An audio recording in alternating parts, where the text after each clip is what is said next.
दिखता भी ऐसे कि असली दिखता है। वो असली दिखता है ना, जब हम देखते हैं। अब कोई भी नाटक देखते हैं पर्दे पे टीवी में तो असली दिखता है, लेकिन वास्तविकता क्या है? वास्तविकता वो उनकी नहीं है, वो तो उनको रोल दिया गया है नाटक करने के लिए। इसी प्रकार से भगवान इस पृथ्वी पर अवतरित होते हैं तो वह कभी कभी भगवान अपने को दुखी भी दिखाई देते हैं, कभी भगवान अपने को अज्ञ भी दिखाई देते हैं, अज्ञानी भी दिखाई देते हैं। लेकिन वास्तव में भगवान ऐसे नहीं हैं। भगवान कैसे हैं? सत्य रूप परमात्मा हैं, आनंद स्वरूप परमात्मा हैं, ज्ञान स्वरूप परमात्मा हैं। ऐसे भगवान श्री कृष्ण जी के चरण कमलों में हम सब मिल करके प्रणाम करते हैं। तो भगवान का काम क्या है? विश्वोत्पत्त्यादि हेतवे, आदि शब्द से विश्व की उत्पत्ति और आदि शब्द कह करके विश्व का भरण पोषण और विश्व का लय भी भगवान बता दिया है। जो भगवान की उत्पत्ति करते हैं, विश्वोत्पत्त्यादि हेतवे, जो हेतु हैं भगवान विश्व की उत्पत्ति का, विश्व के पालन का और विश्व के लय करने का। तो ऐसे भगवान श्री कृष्ण जी के पाद पद्मों में हम प्रणाम करते हैं। तीसरा है तापत्रय विनाशाय। सबसे पहले भगवान का स्वरूप है, फिर भगवान का कार्य है। तो अब भगवान का जो स्वभाव है वो क्या, कैसा भगवान का स्वभाव? तापत्रय विनाशाय, जो हमारे अंदर तीन प्रकार के ताप हैं उनको भगवान मिटा देते हैं। जो हमारे इन तीन प्रकार के तापों को मिटा देते हैं, ऐसे भगवान श्री कृष्ण जी के चरण कमलों में हम प्रणाम करते हैं। बोलो नारायण भगवान की जय, बालकृष्ण भगवान की जय। तीन प्रकार के ताप कौन से हैं? दैहिक, दैविक और भौतिक। दैहिक जो हमारे शरीर के कष्ट हैं, किसी के घुटने में दर्द होगा, किसी आंख में दर्द होगा, किसी को बुखार हो गया, ये दैहिक ताप हैं। ये भगवान इसको मिटाने में समर्थ होते हैं। दैविक जो देवताओं से प्राप्त होते हैं दुख जीव को, कहीं भूकंप आ गया, कहीं फ्लड आ गया, कहीं बादल फट गया, तो इन सब प्रकार के तापों को भी भगवान इनसे मुक्ति दिलाते हैं। और जो तीसरा है, जो अपने को भौतिक दुख प्राप्त होते हैं भूत प्राणियों से, कहीं किसी को मधुमक्खी काट गई, किसी को सांप ने डस लिया, किसी ने थप्पड़ मार दिया, जो दूसरे भूत प्राणियों से अपने को दुख प्राप्त होते हैं। इस प्रकार के इन तीनों तापों का विनाश करने वाले भगवान श्री कृष्ण जी के चरण कमलों में हम प्रणाम करते हैं। बोले बाल कृष्ण भगवान की जय।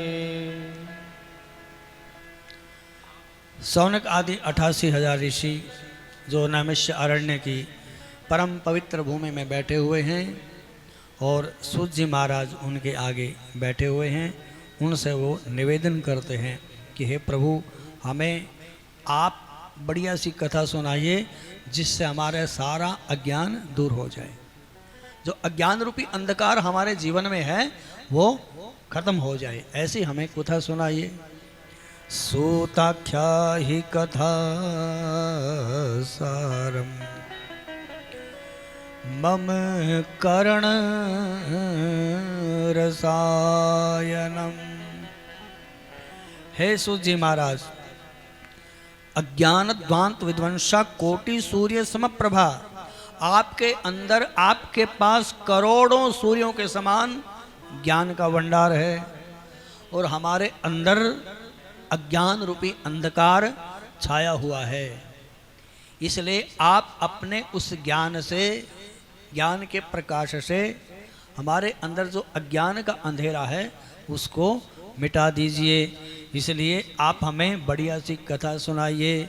सूताख्या ही कथा सारम मम कर्ण रसायनम, जो हमारे कानों के अंदर जा करके हमारे हृदय में प्रवेश कर जाए, ऐसी हमें कथा सुनाइए जिससे हमारा अज्ञान दूर हो जाए। सूत जी महाराज के चरणों में प्रणाम किया, साथ में ये प्रश्न किया है उन ऋषियों ने कि हमें कथा सुनाइए।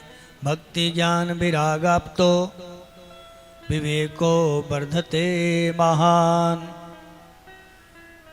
जो संत महात्मा लोग होते हैं, सज्जन लोग होते हैं, वो मोह माया से कैसे छुटकारा पाते हैं। हमारे अंदर मोह भी भरा हुआ है और माया भी भरी हुई है। इस मोह माया से जो वैष्णव लोग हैं वो इससे कैसे छुटकारा पाते हैं।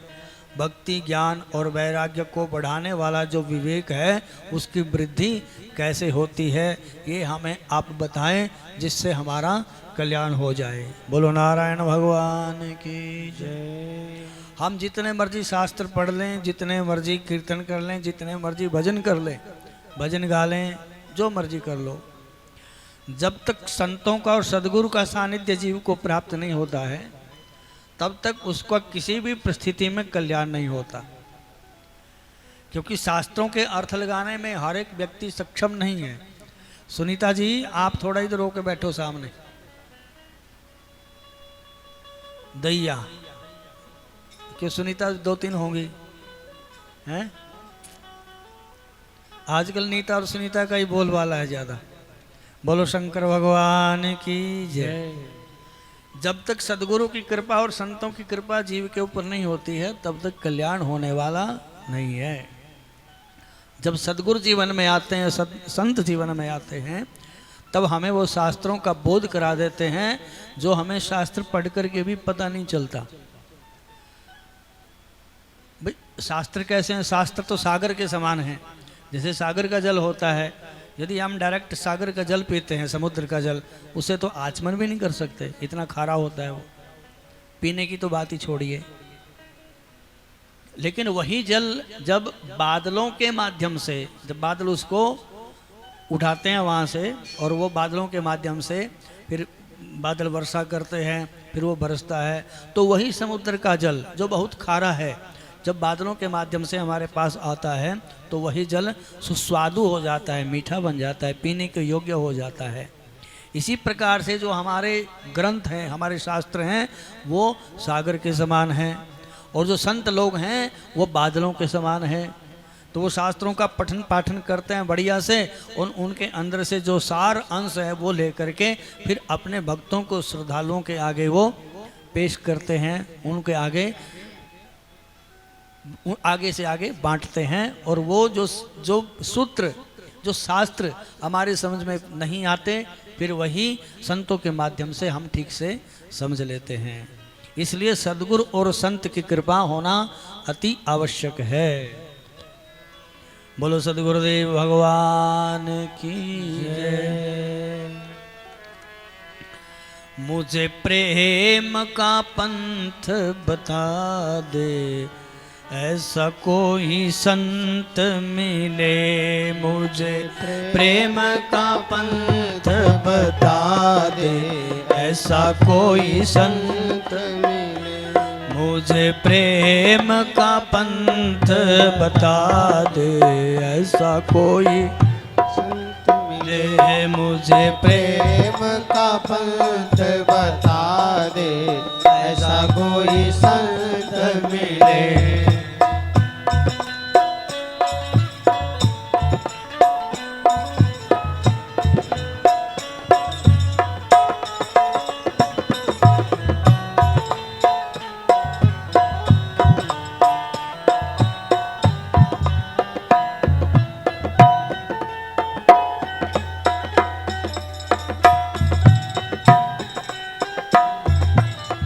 भटक रहा हूँ कब से जग में, भटक रहा हूँ कब से जग में, भटक रहा मैं कब से जग में, भटक रहा मैं कब से जग में। इस माया के पड़बंधन में, इस माया के पड़बंधन में हो मेरा आवागमन मिटा दे। ऐसा कोई संत मिले, मेरा आवागमन मिटा दे।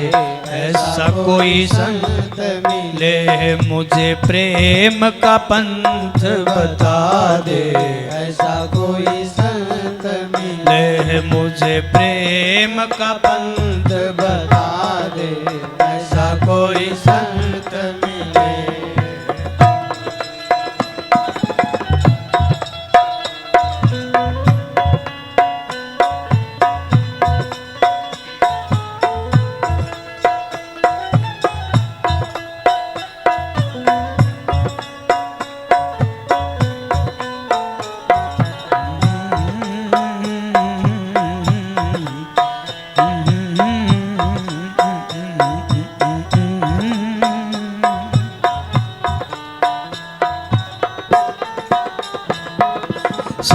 संत कृपा बिनु हरि नहीं मिलते, संत कृपा बिनु हरि नहीं मिलते, गुरु कृपा बिनु हरि नहीं मिलते, गुरु कृपा बिनु हरि नहीं मिलते, पाप सभी दर्शन से धुलते, पाप सभी दर्शन से धुलते, मेरा रोम रोम पुलका दे, ऐसा कोई संत मिले, मेरा रोम रोम पुलका दे, ऐसा कोई संत मिले, मुझे प्रेम का पंथ बता दे, ऐसा कोई संत मिले, मुझे प्रेम का पंथ बता दे, ऐसा कोई संत मिले।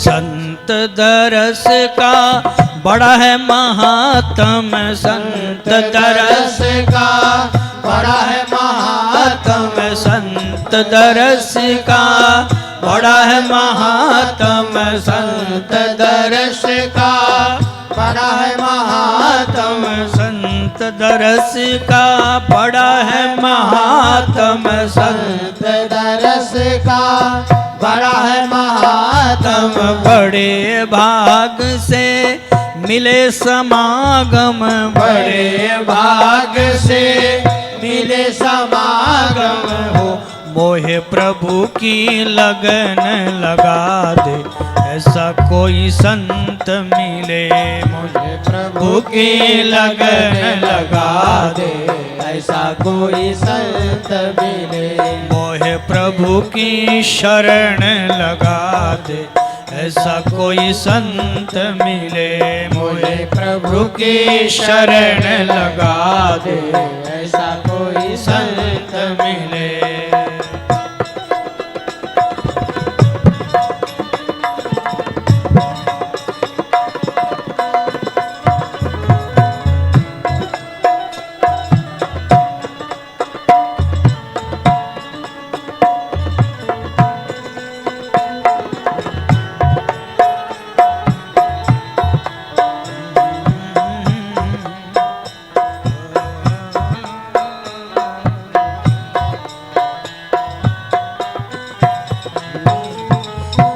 जीवन दिन चार रहेगा, ये जीवन दिन चार रहेगा, ये जीवन दिन चार रहेगा, ये जीवन दिन चार रहेगा, ऐसा अवसर फिर न मिलेगा, ऐसा अवसर फिर न मिलेगा, ऐसा अवसर फिर न मिलेगा, ऐसा अवसर फिर न मिलेगा, हो मानव तन सफल बना दे, ऐसा कोई संत मिले, मानव तन सफल बना दे, ऐसा कोई संत मिले, मुझे प्रेम का पंथ बता दे, ऐसा कोई संत मिले, मुझे प्रेम का पंथ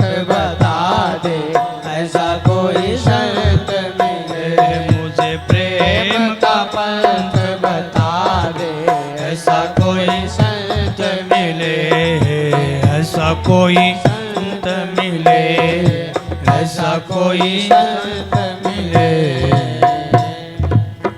बोलो सद्गुरुदेव भगवान की जय। जब संतों की कृपा होती है तो भगवान अपने आप कृपा कर देते हैं। भगवान तो खुद बोलते हैं ना, भगवान ने स्वयं बोला सबरी को, जब सबरी को 9 प्रकार की भक्ति भगवान बताते हैं तो भगवान 7वीं भक्ति में बताते हैं कि सातम सम मोहि मैं जग देखा, मोते अधिक संत करी लेखा। हे सबरी, इस संसार को, संसार के अंदर मेरा स्वरूप देखना चाहिए। भाई जो कुछ भी चराचर में दिखता है वो सब मैं ही, सब के अंदर मैं ही समाया हुआ हूँ। और भगवान कहते हैं कि मोते अधिक संत करी लेखा। जो संत हैं, जो भगवान की कथा सुनाते हैं, वो तो भगवान कहते हैं कि मोते अधिक करी लेखा, मेरे से भी बढ़ करके उनको मानना चाहिए। जो गुरु हैं, जो संत हैं, वो भगवान से ऊपर हैं। कैसे कि गुरु गोविंद दोनों खड़े, काके लागू पाए, बलिहारी गुरु आपके जिन गोविंद दियो मिलाए। गोविंद से मिलाने वाले, गोविंद का परिचय करवाने वाले तो केवल गुरु हैं, संत हैं। इसलिए भगवान कहते हैं कि उन संतों को प्रणाम करना चाहिए, उन संतों को ढूंढना चाहिए जो हमें मार्ग बताए भगवान के पास जाने का।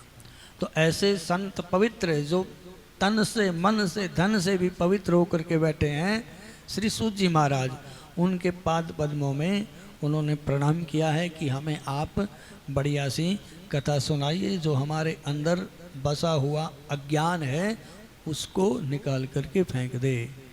तो भगवान के चरणों में प्रणाम किया। उसके बाद सुखदेव जी के चरणों में प्रणाम करते हैं। बोलो श्री सुखदेव भगवान की जय। यम प्रव्रजन्तमनुपेतमपेत कृत्यम, द्वैपायनो बिरह कातराजुहाव, पुत्रेति तन्मयतया तर्वोऽभिनेदुस्तं सर्वभूतहृदयं मुनिमानतोऽस्मि। बोलो सुखदेव भगवान की जय। सुखदेव जी कैसे हैं? जब सुखदेव जी प्रकट हुए तो प्रकट होते ही, पैदा होते ही घर से निकल गए और उनको आवाज लगाते लगाते हे पुत्र रुको, हे पुत्र रुको, व्यास जी उनके पीछे दौड़े। तो ऐसे जो प्रवर्जनतम, जाते हुए, ब्रजंतम नहीं है, प्रवर्जनतम। ब्रजंतम का अर्थ होता है जो जा रहा है, जो जा रहा है उसके पीछे दौड़े। जाने वाला दोबारा भी आ सकता है, लेकिन प्रवर्जनतम, जो एक बार चला गया वो मुड़ के नहीं आएगा। ऐसे सुखदेव जी के पीछे उनके पिताजी व्यास जी आवाज लगा रहे हैं, बेटा रुको रुको रुको, लेकिन वो नहीं सुने और घर से निकल गए। वृक्षों ने आवाज, वृक्षों में से घूम करके आवाज आती है। और ये भी कहा गया है कि वृक्ष भी सुखदेव की ओर से उत्तर देते हैं कि बाबा अब हम संसार से विरक्त हो चुके हैं, अब हमें संसार अच्छा नहीं लगता है। इसलिए वृक्षों ने सुखदेव महाराज के पक्ष से उत्तर दिया।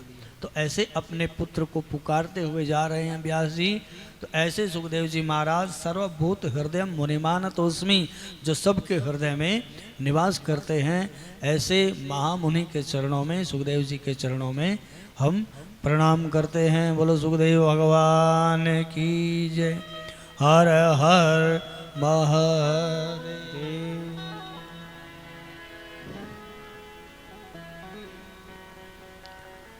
भगवान की कथा बहुत ही पवित्र और बढ़िया होती है। भगवान की कथा पापों का नाश करने वाली है। भगवान की कथा सुनने से ही भगवान जीव के हृदय में आते हैं। इसलिए तुलसीदास जी कहते हैं कि जिन हरि कथा सुने नहीं काना, श्रवण रंध्र अहि भवन समाना। अहि बोलते हैं सर्प को, सांप को। जिन्होंने भगवान की कथा नहीं सुनी है उनके कान कान नहीं हैं। क्या हैं? सांप के बिल। जैसे सांप बिल में रहता है, वो सांप के बिल के समान है, निरर्थक। इसलिए भगवान की कथा को हमेशा सुनना चाहिए। सदा सेव्या श्रीमद्भागवती कथा, यस्या श्रवणमात्रेण हरिश्चित्तं समाश्रये। जिसके केवल सुनने मात्र से नारायण भगवान हमारे हृदय में आकर के विराजमान हो जाते हैं, ऐसी भगवान की जो दिव्य कथा है उसको अवश्य ही सुनना चाहिए, और एक दो बार नहीं, लगातार सुनना चाहिए। बोलो शंकर भगवान की जय। अभी हम लगातार यहाँ पे शंकर भगवान का गुणगान गा रहे थे। श्रावण का महीना और बीच में पुरुषोत्तम मास भी आ गया, तो 2 महीना लगातार भगवान महादेव के चरित्र भाव से सुने हमने। और भगवान महादेव के चरित्र सुनने का फल है कि हरि कथा सुनने को मिल जाती है। भगवान महादेव की भक्ति करने का अर्थ है कि नारायण भगवान के चरणों में हमारा प्रेम हो जाए, जो जीव को सदा के लिए इस आवागमन से छुटकारा दिला देते हैं। तो ऐसी दिव्य कथा भगवान की है, इसको हमेशा सुनना चाहिए। तो सूत जी महाराज कहते हैं कि हे ऋषियों, आप मेरे प्रति आपके मन में अगाध श्रद्धा है, बहुत प्रेम है, इसलिए मैं आपको भगवान की दिव्य कथा सुनाता हूँ। काल ब्याल मुखग्रास त्रास निर्नाश हेतवे श्रीमद्भागवतम शास्त्रम कलौ किरेण भासितम। सूत जी महाराज कहते हैं कि क्या काल ब्याल मुखग्रास, जो काल रूपी सर्प है उसके मुख में सब लोग जाने वाले हैं। कोई कल चला गया पिछले, कोई जा रहा है, कोई चला जाएगा, इस प्रकार से सब काल का ग्रास बन रहे हैं और उसकी ही त्रास है, उसी से डरते हैं सब। भाई मृत्यु से सबको भय लगता है, लेकिन मृत्यु से भय क्यों लगता है? देखो हमारे यहाँ पे सोना, जो सो जाते हैं ना तो मृत्यु जैसे ही आदमी होता है। एक होती है निद्रा, एक होती है चिर निद्रा, है ना। निद्रा से आप उठ जाएंगे, जाग जाएंगे, लेकिन जब चिर निद्रा में चले गए तो फिर बस शांत हमेशा के लिए चले गए। तो नींद में और चिर नींद में, जो चिर निद्रा में जाता है उसमें भेद क्या है? थोड़ा सा अंतर है, समझ लो। जब हम सोते हैं तो समझ लो कि मरे हुए के समान है, कुछ शुद्ध बुद्ध नहीं रहती, लगता है कि कभी कभी तो ऐसी गहरी नींद आती है कि आदमी को एकदम सुख की अनुभूति होती है कि बड़ी बढ़िया नींद आई है। नींद ना आए तो आदमी दुखी हो जाए, नींद तो बढ़िया लगती है सबको। कभी कभी तो नींद के लिए गोली भी खानी पड़ती है, क्योंकि नींद बढ़िया लगती है। नींद ना आए तो आदमी का वैसे ही परेशान हो जाता है। तो नींद जब हमारी खुलती है, हमारी आंखें खुली, जग गए, तो हम जब मरे हुए के समान थे, अर्थात सब कुछ हम भूल गए थे, छूट गया था, वो दोबारा से फिर मिल गया। वो पति देव मिल गए, वो पत्नी मिल गई, घर मिल गया, दुकान मिल गई, व्यापार मिल गया, सब कुछ दोबारा से मिल गया, इसलिए कोई दुख नहीं हुआ। लेकिन जब चिर निद्रा में जीव चला जाता है तो फिर वो चला गया, फिर उसका सब कुछ छूट जाता है। फिर घर भी छूट गया, बार भी छूट गया, पति पत्नी, घर मकान दुकान सब कुछ छूट गया। तो इसलिए वो दोबारा उसको फिर प्राप्त नहीं होता है। इसलिए मरने का दुख नहीं है, छूटने का दुख है। मरने का तो कोई दुख नहीं है, छूटने का दुख है, छूट गया बस, इसलिए दोबारा नहीं मिलेगा। नींद से जगे, दोबारा से सब कुछ मिल गया, वही घर बार मकान दुकान मंदिर सब कुछ वही है। लेकिन जब आदमी सदा सदा के लिए सो जाता है तो उसका वो सारा कुछ छूट जाता है, इसलिए वो दुखी होता है। तो दुख मरने का नहीं है, दुख तो छूटने का है। इसलिए हमारे ऋषियों ने परंपरा बनाई है कि वहीं जब वृद्ध अवस्था आती है तो व्यक्ति को संन्यास ले लेना चाहिए। मतलब अपने आप छोड़ दो, नहीं तो फिर थप्पड़ जूते मार करके छुड़ाया जाएगा सब कुछ। छोड़ना तो है ही हर परिस्थिति में। तो जो अपने आप छोड़ देते हैं हम, बिना किसी संसार से वैराग्य हो गया, विरक्ति होगी, तो आदमी की कोई दुख नहीं होता है। लेकिन जब जबरदस्ती छुड़ाया जाता है तो फिर इसको कष्ट होता है। जैसे आपने 5 लाख रुपए मंदिर में दान कर दिए, मंदिर में दान किया आपने 5 लाख रुपए, तो आपको बड़ा आनंद हुआ, बड़ी खुशी हुई, अंदर से अंतरात्मा पवित्र हो गई, मेरे भगवान भी खुश हो गए, मैं भी खुश हूँ, भगवान ने मेरे से बढ़िया काम करवाया है। लेकिन वही 5 लाख कोई मार पीट करके ले जाए, छीन करके ले जाए, तब कितना दुख होगा। 10 दिन तक तो आदमी को नींद नहीं आएगी, ठीक है ना। तो 5 लाख तो गए, दोनों परिस्थिति में पैसे हमारे हाथ से जाते हैं।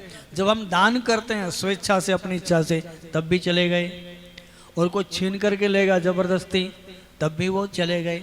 इसलिए जब हमने अपने हाथ से दिए, अपनी इच्छा से दिए, अपने हाथ से छोड़े, तो वो आनंद प्रदान करते हैं, वो सुख प्रदान करते हैं, किसी प्रकार का कष्ट नहीं होता। लेकिन जब वो छीन करके ले जाता है कोई, तो उसमें आदमी को बड़ा कष्ट होता है। इसलिए छूटने का दुख है, मरने का दुख नहीं है, छूटने का दुख है।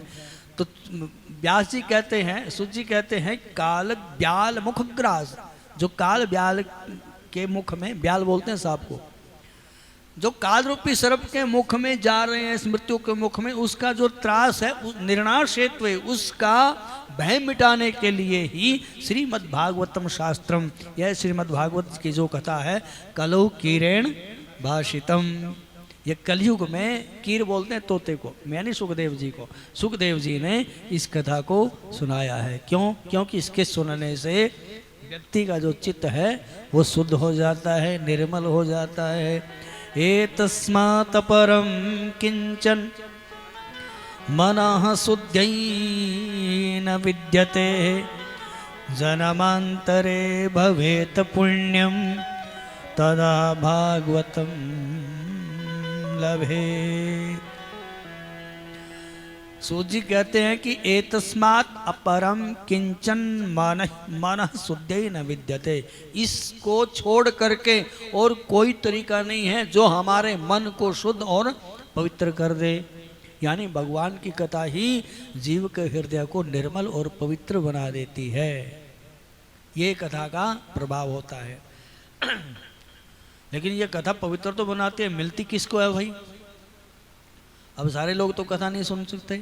जो पापी लोग हैं वो भगवान का नाम नहीं बोल सकते हैं, जो पापी लोग हैं वो भगवान की कथा नहीं सुन सकते हैं। जबरदस्ती पापी आदमी को बैठा भी दिया कथा में ला करके, तो वो कथा नहीं सुनेगा, या तो उठ करके भाग जाएगा, या तो उसका मन कहीं और लगा रहेगा।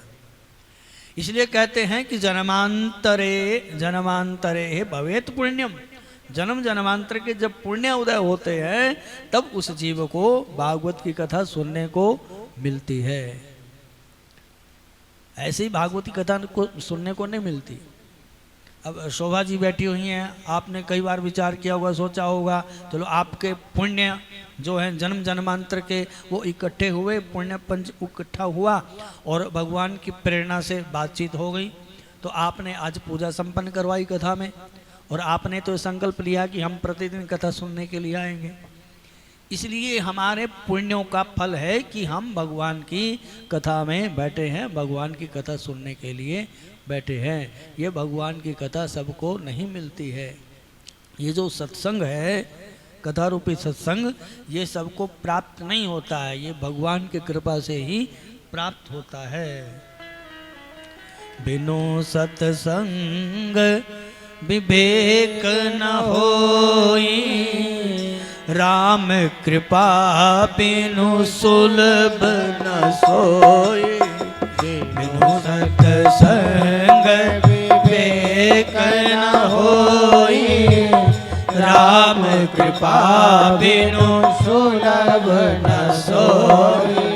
जय सिया राम, जय जय सिया राम, जय सिया राम, जय जय सिया राम, जय सिया राम, जय जय सिया राम, जय सिया राम, जय जय सिया राम। बिनु सत्संग विवेक न होई, राम कृपा बिनु सुलभ न सोई। राम कृपा बिनु सुलभ न तुलसीदास जी लिखते हैं कि राम कृपा बिनु सुलभ न सोई। जब भगवान की कृपा होती है और आपके जन्मों के जन्म जन्मांतर के पुण्य उदय होते हैं, तहीं तब जाकर के कहीं सत्संग और भगवान की कथा जीव को प्राप्त होती है। ये ऐसी दिव्य कथा है भगवान की। जब भगवान श्री सुखदेव जी महाराज परीक्षित राजा को, परीक्षित जी को कथा सुनाने के लिए बैठे, तो वहाँ पर जो सारे ऋषि महात्मा, बड़े बड़े साधु, सत्संगी, वैष्णव लोग, स्त्री पुरुष बालक सब कथा सुनने के लिए दौड़े। तो उसी समय जब देवताओं को पता लगा तो देवता लोग भी वहाँ पर पहुँच गए, लेकिन देवता लोग कथा सुनने के लिए नहीं पहुँचे। ये दुर्भाग्य रहा उनका। अब दुर्भाग्य भी क्या करेगा, मनुष्य के शरीर से ही आप भगवान की कथा सुन सकते हैं, मनुष्य शरीर से ही हम भगवान का भजन कर सकते हैं, मनुष्य के शरीर से ही आप पूजा पाठ कर सकते हैं। गधा, घोड़ा, कुत्ता, बिल्ला भगवान को बेलपत्र थोड़ी चढ़ाएगा, क्योंकि बाकी सब जितनी भी योनियां हैं मनुष्य शरीर को छोड़कर वो भोग योनि हैं। देवता लोग भी कब तक हैं, जब तक उनके पुण्य रहेंगे, स्वर्ग में रहेंगे। होटल जैसा काम है, होटल में पैसे जमा कराओ, चकाचक सुविधा मिलेगी आपको। लेकिन जिस दिन पैसे नहीं जमा कराए, पैसे खत्म हो गए, तो होटल वाले क्या बोलेंगे, भाई चलो ठीक है ना।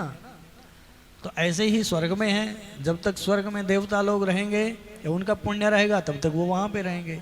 जब उनके पुण्य क्षीण हो जाएंगे, पुण्य खत्म हो जाएंगे, फिर उनको बोल दिया जाएगा चलो भाई पृथ्वी पर जा करके, जब फिर मनुष्य का शरीर जब प्राप्त होता है तब जा करके वो पुण्य कर्म, सत्कर्म, धर्म, कथा श्रवण इत्यादि ये सब कृत्य कर सकते हैं। मनुष्य को छोड़कर कोई भी जीव इस संसार का सत्कर्म करने में समर्थ नहीं है। ये कर्म योनि है। इसलिए देवता लोग कथा सुनने के लिए नहीं आए, वो अमृत कलश लेकर के सुखदेव जी के पास पहुँचे कि बाबा जी हमें भी कथा चाहिए। बोले बैठो सुनो। बोले नहीं, हमने सुना है कि राजा साहब मरने वाले हैं, राजा परीक्षित मृत्यु को प्राप्त होने वाले हैं, इसलिए हम स्वर्ग का अमृत लेकर के आए हैं। तो सुखदेव ने कहा कि बोलो क्या करना है। बोले विनिमय करना चाहते हैं। क्या? बोले ये जो अमृत है, स्वर्ग का अमृत, ये तो देवताओं को पिला दो, और जो ये कथा रूपी अमृत है ना, ये हमें दे दीजिए आप। तो सुखदेव जी ने परीक्षित की तरफ देखा। परीक्षित ने हाथ जोड़ दिए कि दयालु, मुझे नहीं पता है कि ये कथा अमृत मेरे लिए बढ़िया है या स्वर्ग का अमृत बढ़िया है, आप ही इसके लिए निर्णय करें। तो सुखदेव जी ने मजाक किया देवताओं को कि देवताओं, तुम बड़े ठग हो। ठग वो होता है जो सस्ती चीज़ दे करके बढ़िया चीज़ ले जाए, है ना। कम पैसे दे करके ज़्यादा सामान ले जाए, या तो ज़्यादा पैसे ले लिए और वस्तु कुछ भी नहीं दी है। तो देवताओं की ओर देख करके सुखदेव जी ने कहा कि देवता लोगों, तुम बड़े ठगिया हो। बोले क्यों? क्व सुधा क्व कथा लोके क्व काच क्व मणिर्महान ब्रह्मरातो विचार्येवं तदा देवान् जहासः। अरे कहाँ पर कांच और कहाँ ये करोड़ों की मणि? एक कांच का टुकड़ा दे करके हमसे करोड़ों की मणि लेना चाहते हो? तुम तो बड़े ठग हो। जो कथा है उसका मुकाबला ये अमृत करेगा क्या? इसलिए देवता भाग जाओ यहाँ से। तो इस प्रकार से ब्रह्मरातो विचार्य एवं विचार्य ब्रह्मरातो देवान जहास। ब्रह्मरात बोला गया है सुखदेव जी महाराज को। सुखदेव जी का नाम ब्रह्मरात है और परीक्षित का नाम है विष्णुरात। तो सुखदेव जी महाराज अपनी माँ के गर्भ से ही ब्रह्म ज्ञानी हैं। भगवान की कृपा गर्भ में ही इनको प्राप्त हो गई। इसी प्रकार से परीक्षित भी परीक्षित भी ब्रह्मास्त्र से भगवान के द्वारा बचाए गए, दोनों भगवान के कृपा पात्र हैं। श्रोता वक्ता ज्ञान निधि, श्रोता भी कम नहीं है और वक्ता भी कम नहीं है, दोनों ही ज्ञानी हैं। इसलिए देवताओं को भी ये कथा दुर्लभ बताई गई है। बोलो नारायण भगवान की जय। तो सूत जी महाराज के चरणों में प्रणाम करते हुए ऋषियों ने कहा कि महाराज, गुरु जी, ऐसा है कि ये इतनी दिव्य कथा है, बढ़िया कथा है, जो देवताओं को भी प्राप्त नहीं होती है और जीव को भी तब मिलती है जब उसके पुण्य उदय होते हैं।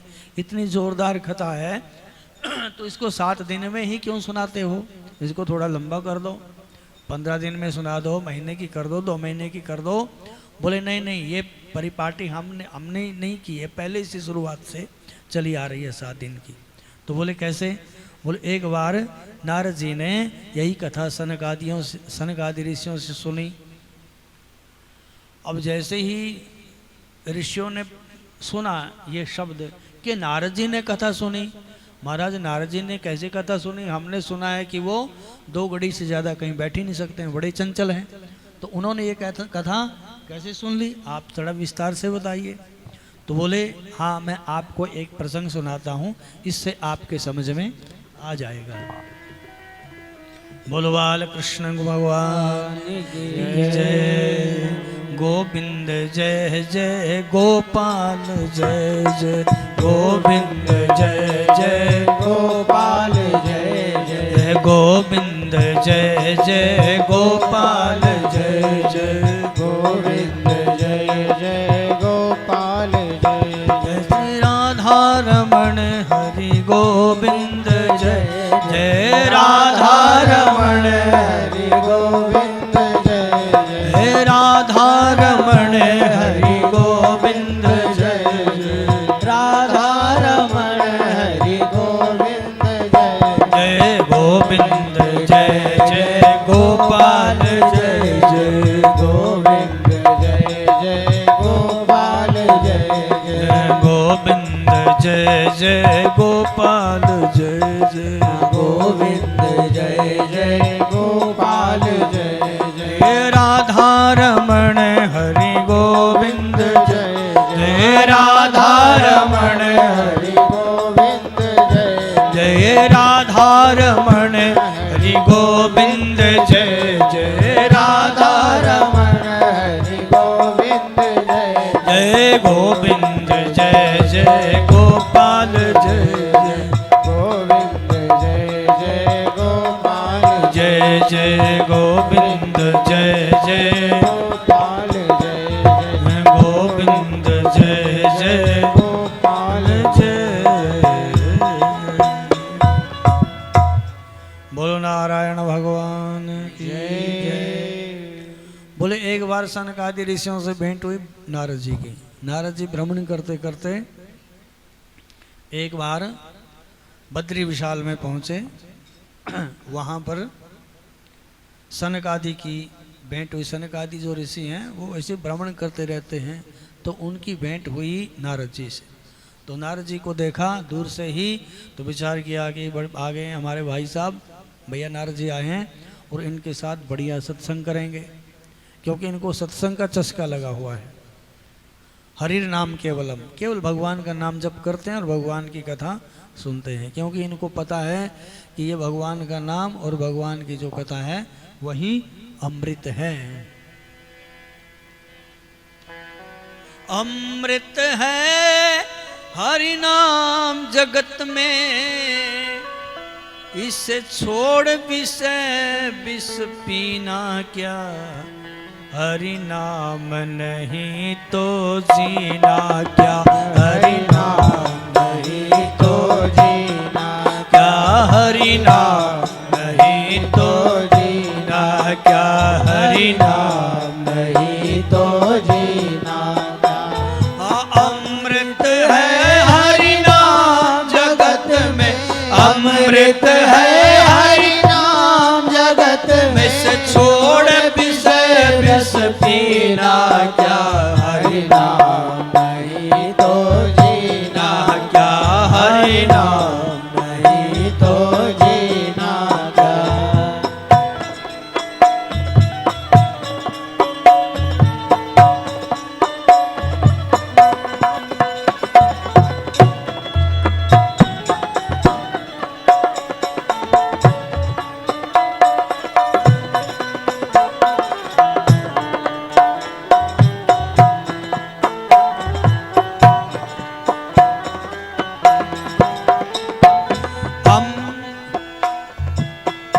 आभूषण से सब अंग सजावे, रसना पे हरि नाम न आवे। भूषण से सब अंग सजावे, रसना पे हरि नाम न आवे।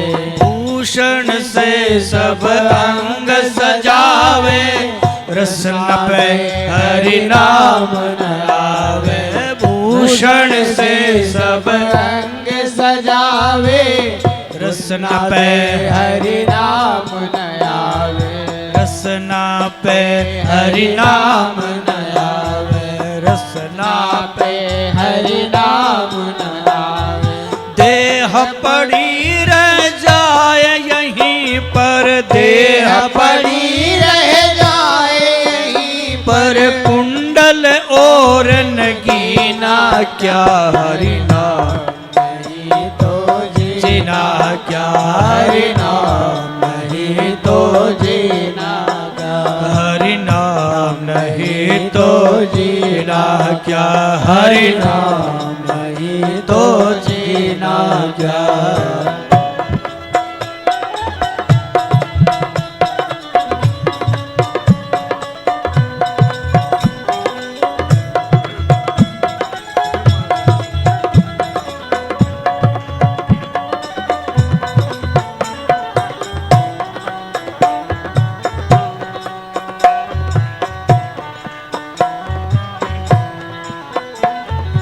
तीर्थ है हरि नाम तुम्हारा, फिर क्यों फिरता मारा मारा।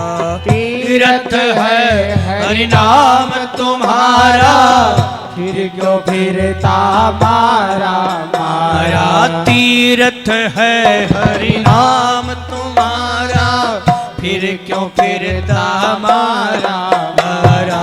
तीर्थ है हरि नाम तुम्हारा, फिर क्यों फिरता मारा मारा। अंत समय हरि नाम न आवे, अंत समय हरि नाम न आवे। अंत समय हरि नाम न आवे। अंत समय हरि नाम न आवे। काशी और मदीना क्या हरि नाम नहीं तो जीना क्या। हरि नाम नहीं तो जीना क्या। वो अमृत है हरि नाम जगत में, अमृत है हरि नाम जगत में। अमृत है हरि नाम जगत में। अमृत है हरि नाम जगत में छोड़ विषय विष पीना क्या। हरि नाम नहीं तो जीना क्या।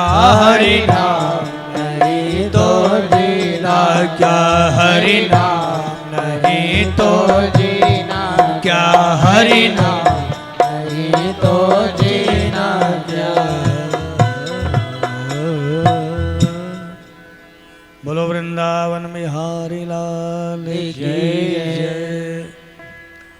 भगवान का नाम और भगवान की कथा दो ही अमृत हैं, बाकी तो सब का सब विष है, जहर। लेकिन लगता बढ़िया है वो। राम नाम कड़वा लागे, मीठा लागे दाम। पैसा को बोलते हैं दाम। राम नाम कड़वा लागे, मीठा लागे दाम। दुविधा में दोनों गए, माया मिली ना राम। इसलिए भगवान का नाम है तो मीठा, लेकिन हमने उसको कड़वा समझ करके छोड़ दिया है। जैसे बीमार आदमी होता है बुखार वाला, उसको मिश्री कड़वी लगती है, लेकिन जब बुखार उतर जाता है तो वही मिश्री उसको मीठी लगने लग जाती है। ऐसे ही भगवान का नाम है। पापी आदमी भगवान का नाम नहीं ले सकता। इसलिए हरि का नाम और हरि कथा, भगवान की कथा, ये दोनों ही अमृत हैं, बाकी सब का सब विष है। लेकिन ये किसने जाना ठीक से? सनक आदि ऋषियों ने। हरि नाम केवलम, हरि शरणम हरि शरणम हरि शरणम हरि शरणम, हमेशा यही मंत्र जपते हैं वो। और दृष्टि पड़ गई नारद जी के ऊपर। नारद जी को देख करके प्रसन्न हो गए, बढ़िया सत्संग करेंगे। जैसे नारद जी नज़दीक आए तो देखा कि नारद जी का मुंह लटका हुआ, चिंता में परेशान, कभी इधर भागे जा रहे हैं, कभी इधर भागे जा रहे हैं। तो ऋषियों ने पूछा उनसे, नारद जी से, कि कथम दीन मुखा, कथम ब्रह्मन दीन मुखा, कुतश्चिंता तुरु भवान त्वरितम गम्यते कुत्र, त्वरितम गम्यते कुत्र, कहाँ जा रहे हैं इतनी जल्दी में? कुतश्च आगमनम तव, भाई कहाँ से आए हो और कहाँ इतनी जल्दी में जा रहे हो? लेकिन आप ये बताओ कि आपका मुख लटका हुआ क्यों है, मुंह के ऊपर 12 क्यों बजे हुए हैं? तो नारद जी ने कहा कि भैया क्या बताऊं, मेरे साथ बहुत अन्याय हो रहा है। बोले कैसे? मैं बड़ा दुखी हूँ। तो सनक आदि ऋषियों ने कहा कि वो तो दिख रहे हो, दुखी तो हो और चिंतित हो, ये दिख रहे हो, और आप त्वरितम गम्यते कुत्र, जल्दी में कहाँ जा रहे हो, कहाँ से आना हुआ, ये सारी बात खुल करके बताओ।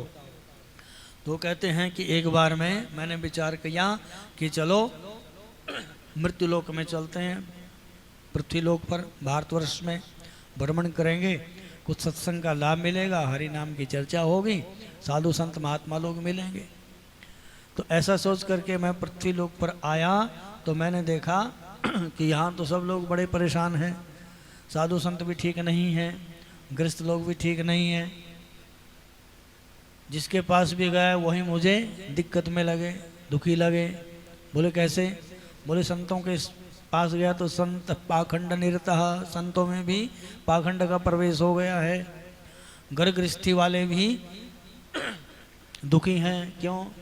सासू की बातें नहीं मानते, बहुओं की चलती है। कहते बहू का ही चलावा चलता है, जो बात बोलती वही ठीक है। घर में सुख शांति रखनी है तो बहू की बात मान लेनी चाहिए। ये कलयुग का प्रभाव है सब। ये सब उन्होंने बताया किस प्रकार से भ्रमण करते करते पता नहीं कहाँ कहाँ गया मैं। सत्यम नास्ति तपः शोचम दया दानम न विद्यते, सत्य का अभाव हो गया। धर्म के जो चरण थे वो सब के सब खत्म। सत्यम नास्ति, सत्य का अभाव हो गया। तपः, तपस्या कोई नहीं कर सकता है। पवित्रता का अभाव हो गया, पवित्रता भी नहीं रही। खड़े खड़े खाते हैं, खड़े खड़े बनाते हैं सब। खड़े खड़े खाओ, खड़े खड़े बनाओ, कम से कम चप्पल तो उतार दो। चप्पल उतार के ही बनाते हैं, चप्पल डाल के ही खाते हैं। और हाथ भी पता नहीं धोते हैं कि नहीं धोते हैं। भगवान को अर्पण करने की तो छोड़ो ही बात। तो इस प्रकार से कलयुग के लोगों का जीवन हो गया है। दया दानम न विद्यते, इतना पैसा धन होते हुए भी, करोड़ों रुपए होते हुए भी दान के नाम पर उनके हाथ मुट्ठियां बंद हो जाती हैं। इसे और दान भी करते थे केवल नाम के लिए। तो कहते हैं कि इस प्रकार से कलयुग का प्रभाव मैंने देखा। उदरम भरिणो जीवा, जो केवल अपने पेट पूर्ति के लिए ही काम करते रहते हैं। बराका जीव कूटभाषिणा, बहुत कड़वा बोलने लगे हैं, मीठा रस तो है नहीं जुबान में। तो महाराज इस प्रकार से भ्रमण करते करते मैं गंगा, प्रयाग, हरिद्वार, कुरुक्षेत्र, सेतुबंध सब जगह भ्रमण किया, लेकिन कहीं पर भी मुझको शांति नहीं मिली। उसके बाद क्या हुआ? बोले मैं भ्रमण करते करते मैंने सोचा कि चलो अब तो भगवान श्री कृष्ण की जो लीला भूमि है, जहाँ भगवान श्री कृष्ण ने अनेक प्रकार की लीलाएं की हैं, वहीं पर चलते हैं।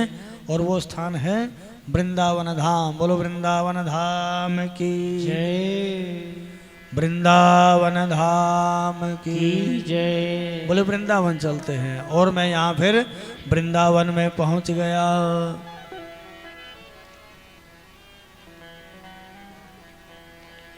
वृंदावन धाम अपार, रटे जा राधे राधे। वृंदावन धाम अपार, जपे जा राधे राधे ओ वृंदावन धाम अपार जपे जा राधे राधे ओ वृंदावन धाम अपार जपे जा राधे राधे जपे जा राधे राधे जपे जा राधे राधे जपे जा राधे राधे जपे जा राधे राधे वृंदावन धाम अपार जपे जा राधे राधे हो वृंदावन धाम अपार जपे जा राधे राधे जो राधा राधा गाए सिर श्याम उन्हें मिल जाए जो राधा राधा गाए सिर श्याम उन्हें मिल जाए फिर हो जाए बेड़ा पार जपे जा राधे राधे फिर हो जाए बेड़ा पार जपे जा राधे राधे वृंदावन धाम अपार जपे जा राधे राधे हो वृंदावन धाम अपार जपे जा राधे राधे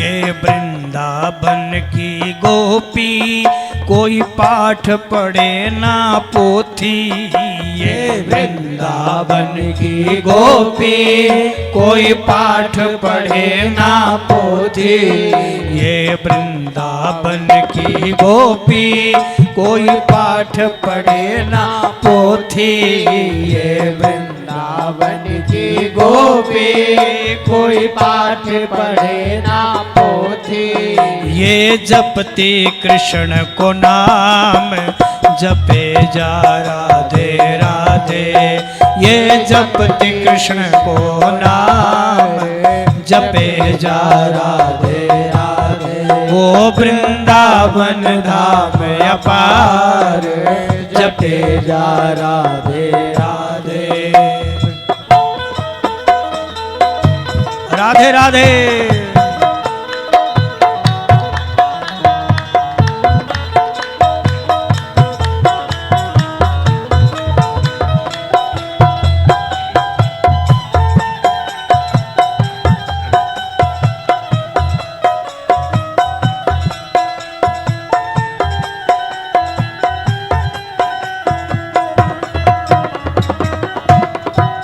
वृंदावन रास रचायो वृंदावन रास रचायो शिव गोपी रूप बनायो वृंदावन रास रचायो शिव गोपी रूप बनायो वृंदावन रास रचायो शिव गोपी रूप बनायो वृंदावन रास रचायो शिव गोपी रूप बनायो बंसी बटकियो बिहार रटे जा राधे राधे बंसी बटकियो बिहार रटे जा राधे राधे ओ वृंदावन धाम अपार रटे जा राधे राधे ओ वृंदावन धाम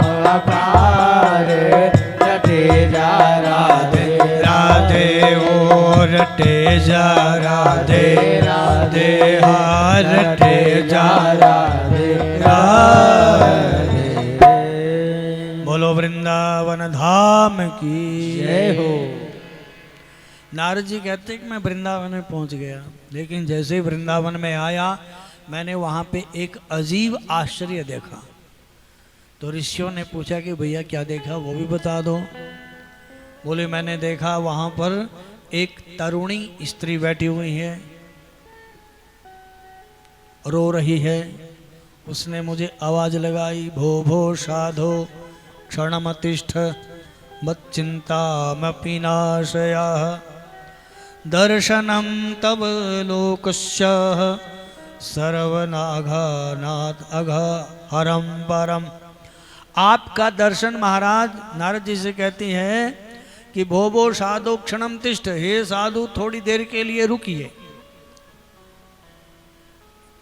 नारद जी बताते हैं कि उस तरुणी ने, उस बाला ने, उस स्त्री ने मुझे आवाज लगाई, भो भो साधो क्षणम तिष्ठ, थोड़ी देर के लिए रुकिए।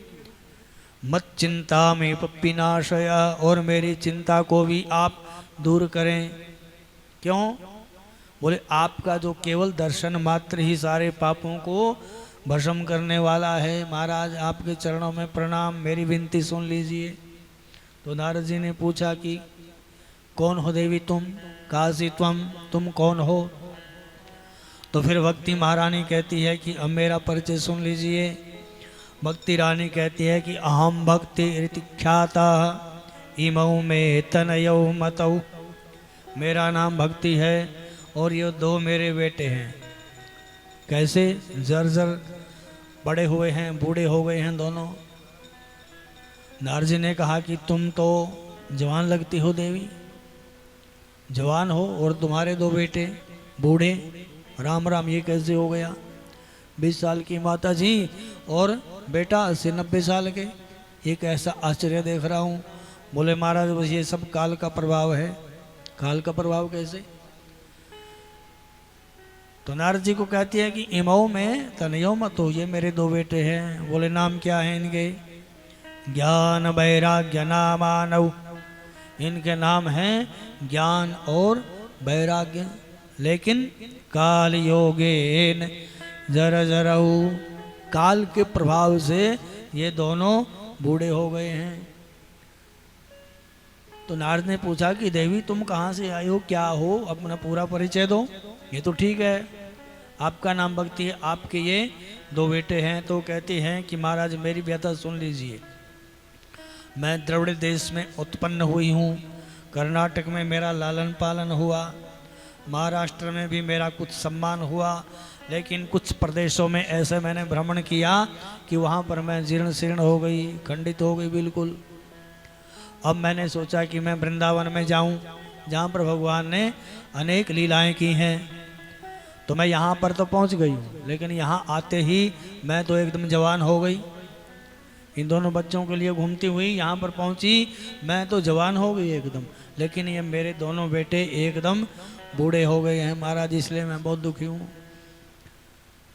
और यदि ये ठीक नहीं हुए तो मैं इस देश को छोड़ करके भी विदेश में चली जाऊंगी। दम स्थानम परित्यज्य विदेशम गम्यते मया। भक्ति कहती है कि मैं विदेश चली जाऊंगा कि ये ठीक नहीं हुए। तो नारद जी ने कहा कि देवी चिंता ना करो, भगवान के चरणों का स्मरण करो, वो सब दुखों को दूर करने वाले हैं। तो मैंने उनको फिर अनेक प्रकार के पाठ पढ़ाए। मैंने वेदों का पाठ किया, गीता का पाठ किया, एक बार नहीं बार बार किया, लेकिन उनके ऊपर कोई प्रभाव नहीं हुआ। वेदों का पाठ करने से थोड़े से हिले जुले, लेकिन फिर वहीं अचेत होकर के गिर पड़े। इतने बूढ़े और इतने जर्जर हो गए कि उनके ऊपर कोई प्रभाव नहीं होता है। जब अनेक प्रकार के प्रयास किए तो इतने में आकाशवाणी हुई कि हे नारद जी आपका प्रयास विफल नहीं होगा, लेकिन इसके लिए आपको सत्कर्म करना पड़ेगा। फिर नारद जी ने पूछा आकाशवाणी से कि सत्कर्म क्या है बताओ। बोलो ये संत बताएंगे। तुम संतों की खोज करो, जब तक संत नहीं मिलते कल्याण होने वाला नहीं है। तो इसलिए आकाशवाणी बोल करके चुप हो गई और नारद जी भी आकाशवाणी की तरफ देखते रहे। कुछ नाम बोलेगी, कोई पता बताएगी, लेकिन ऐसा बोल करके तो आकाशवाणी चुप हो गई एकदम। तो नारद जी ने विचार किया कि ना तो संत का ही नाम बताया और ना ही सत्कर्म का नाम बताया। ऐसा तो बोला कि सत्कर्म करो, अब सत्कर्म क्या है ये बोल दिया कि संत बताएंगे। अब किस संत से पूछें? नारद जी अनेक संतों से पूछते हुए, भ्रमण करते हुए, जिससे भी पूछते हैं वो अपना रास्ता काट लेते हैं। कोई तो भाई नारद जी महाराज जैसे देवर्षि हमारे से सत्कर्म के बारे में पूछते हैं तो हम क्या बताएंगे इनको। कोई मौन धारण कर लेता है, कोई रास्ता काट देता है, कोई बात ही नहीं करता है। इस प्रकार से भ्रमण करते करते अनेक संतों से पूछते पूछते जब नारद जी परेशान हुए, दुख हुए, तो उन्होंने कहा, विचार किया। नारद जी कहते हैं, उन ऋषियों को सुनाते हैं कि भैया मैंने विचार किया कि अब हम सीधे ही बद्री विशाल में जाते हैं, नर नारायण भगवान जी से पूछते हैं कि वो संतों तो बताया नहीं है। तो उन्होंने बताया कि संत बताएंगे सत्कर्म, संतों से तो पूछ लिया, लेकिन सीधे ही नारायण भगवान से पूछेंगे। ऐसा विचार करके यहाँ पे आए कि सत्कर्म क्या होता है। अब नर नारायण तो मिले नहीं भैया, आप लोग मिल गए। सनक आदि चारों ऋषि हैं, बाल अवस्था में ही रहते हैं, देखने में हमेशा 5 वर्ष के लगते हैं तो हजारों लाखों वर्ष के, लेकिन देखने में लगते हैं जैसे 5 वर्ष के बालक हैं। तो ऐसे आपको देखा, तो आपको देख करके अब ये जिज्ञासा हुई कि आप ही हमें बताओ कि ये सत्कर्म क्या होता है। तो ऐसा देख करके नारद जी को देख करके ऋषि हंसने लगे। अरे नारद जी, इतनी सी बात बस। तो उन्हें कहा कि क्या आपको छोटी बात लगती है? बोले हाँ। तो बोले, इदं भागवतम नाम पुराणम ब्रह्म संहितम भक्ति ज्ञान विरागाणाम संस्थापनाय प्रकाशितम। अरे ये भक्ति ज्ञान और वैराग्य को बढ़ावा देने के लिए, उनकी स्थापना करने के लिए ही यह भागवत रूपी जो ग्रंथ है, भागवत जी कथा है, यही सुनाने से उनका कल्याण हो जाएगा। तो नारद जी ने कहा कि भैया फिर सुनाइए कथा। पहले तो नारद जी को एक बार थोड़ा सा लगा कि भाई ये भागवत की जो कथा है ये क्या कल्याण करेगी। क्यों? क्योंकि भागवत में ही वेदों के सूत्र इनका निरूपण किया गया है और मुझे सब पता है। आदि में नारायण भगवान ने चतुश्लोकी भागवत के रूप में जो भागवती कथा है, भागवत है, वो ब्रह्मा जी को सुनाई, ब्रह्मा जी ने नारद जी को सुनाई, नारद जी ने व्यास को, और व्यास जी ने फिर सुखदेव जी को। इस प्रकार से इसका प्रचलन हुआ। तो मुझसे ज़्यादा बढ़कर के इस ग्रंथ के बारे में, भागवत जी के बारे में कौन जानता है? तो नारद जी कहते हैं कि भैया कुछ बात हजम नहीं हुई है हमको, क्योंकि मैं तो इसके बारे में जानता हूँ। तो ऋषियों ने कहा कि देखो, ये जो भागवत रूपी फल है ये कोई साधारण फल नहीं है। निगम कल्प तरोर गलितम फलम, ये वेद रूपी वृक्ष का पका हुआ फल है और इसको तोते ने चोंच लगा दी है, क्योंकि बहुत इसलिए मीठा है, इसलिए इसका बार बार पान करना चाहिए।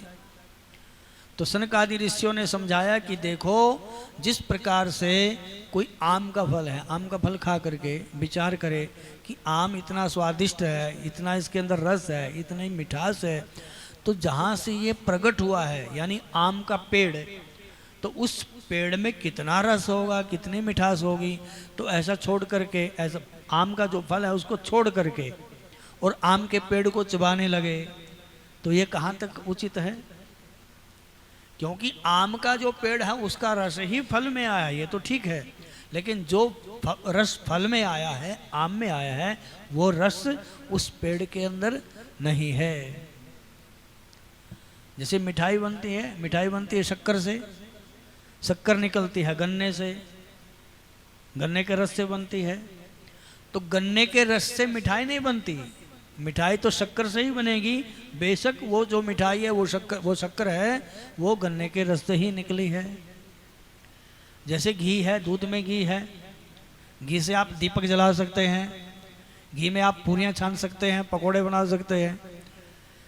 लेकिन विचार करें कि जो घी है ये दूध में से ही तो निकला है, तो दूध से दीपक थोड़े जलेगा, नहीं जलेगा, दूध में पूरियां थोड़ी चली जाएंगी।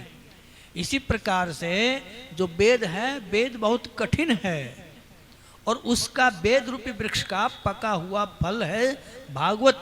इसलिए भागवत के अंदर रस ही रस है, इस रस का पान करना चाहिए। तब कई प्रकार से समझाया, नारद जी के बात समझ में आई और नारद जी को ऋषियों ने कहा कि चलो हरिद्वार में आकर के उन्होंने कथा सुनाई। और कथा का जब उन्होंने ऋषियों ने आकर के महात्म्य बोला, बोलो नारायण भगवान की जय। ऋषियों ने बोला कि सदा सेव्या श्रीमद्भागवती कथा यस्याः श्रवण मात्रेण हरिश्चित्तं समाश्रयेत्। जैसे भागवत का महात्म्य बोला, भागवत की कथा हुई, तो भक्ति महारानी अपने दोनों पुत्रों को लेकर के ताता थैया करके नाचने लगी। श्री कृष्ण गोविंद हरे मुरारी, हे नाथ नारायण वासुदेव। श्री कृष्ण गोविंद हरे मुरारी, हे नाथ नारायण वासुदेवा। श्री कृष्ण गोविंद हरे मुरारी, हे नाथ नारायण वासुदेवा। हे नाथ नारायण वासुदेवा, हे नाथ नारायण वासुदेवा।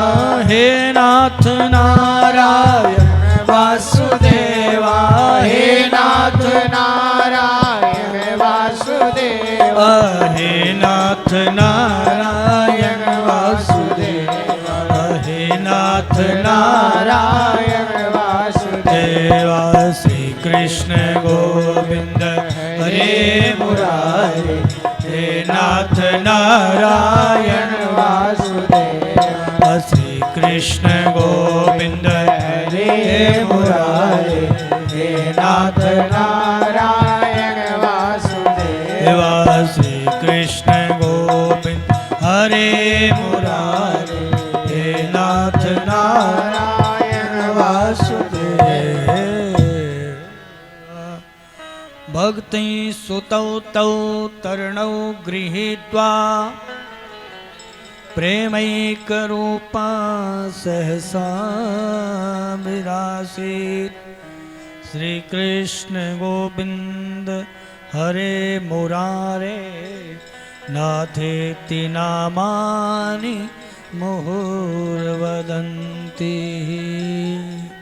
इस प्रकार से भक्ति महारानी अपने दोनों बेटाओं को लेकर के, जो एकदम जवान हो गए भगवान की कथा सुन करके, और नारद ऋषि भी बड़े प्रसन्न हुए, सनक आदि भी बड़े प्रसन्न हुए। इस प्रकार से ये कथा का महात्म्य बताया गया है। बोलो नारायण भगवान की जय। यह स्कंद पुराण से कथा का महात्म्य दिया गया है। अभी हमने इसको आधा सुना है, क्योंकि समय हो गया तो थोड़ा आप जल्दी आ जाएं। 2 घंटे की कथा रखी है, ज़्यादा समय नहीं है। तो इसका जो आगे का महात्म्य थोड़ा कल श्रवण करेंगे, और जो आगे की कथा उसको भी पूरा करने का प्रयास करेंगे। बोलो श्रीमन्नारायण भगवान की जय। हर हर महादेव।